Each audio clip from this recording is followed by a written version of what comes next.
আমরা বারবার বলেছি যে সিসিটিভি ফুটেজগুলো যারা কালেক্ট করা হচ্ছে তারা বলছে সেখানে কাছাকাছি সিসিটিভি ফুটেজগুলো রয়েছে সেগুলো নাকি মানে কাজ করে নিয়ে আর এর কিন্তু ব্যাখ্যা দেওয়া হচ্ছে নষ্ট অবস্থায় ছিল।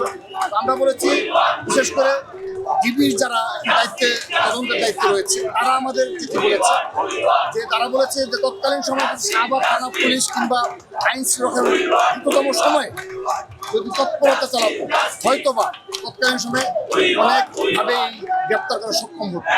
কিন্তু এখন যেহেতু অলরেডি 8 দিন চলে গেছে, এখন তাদের এইটা তদন্ত করে আবার নতুনভাবে কাজ করা অনেক কষ্ট হচ্ছে। আমাদের কাছে সেটা তারা স্বীকার করেছে। 3 জন কি ধরা গেছে? যে 3 জনকে ওরা কি স্বীকার করছে? হ্যাঁ, যে 3 জনের গ্রেপ্তার করা হয়েছে আমাদেরকে পুলিশের যারা তদন্তে রয়েছে তারা বলেছে তারা ওই সময় উপস্থিত ছিল, এটুকু নাকি তারা স্বীকার করেছে। কিন্তু হামলার সাথে কিংবা হত্যাকাণ্ডের সাথে জড়িত কিনা এগুলো তারা স্বীকার করছে বলে আমাদের অবগত করবে। আগামী কর্মসূচি কি হবে?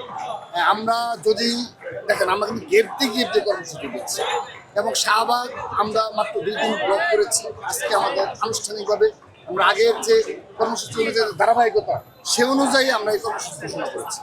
এখন যদি আমাদের এরপরও যদি আমরা সুষ্ঠু বিচার না পাই, হত্যাকারীদের শনাক্ত করা না হয়, অবশ্যই ছাত্রদল বৃহত্তর কর্মসূচি।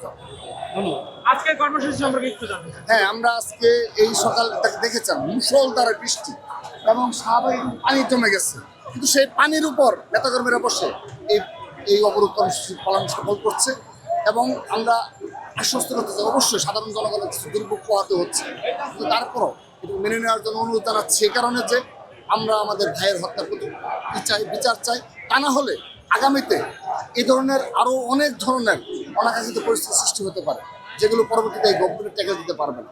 সে কারণে আমরা চাই যে আইন শৃঙ্খলা রক্ষাকারী বাহিনী যারা রয়েছে, দায়িত্বে যারা রয়েছে, তারা যেন সজাগ দৃষ্টি রাখে।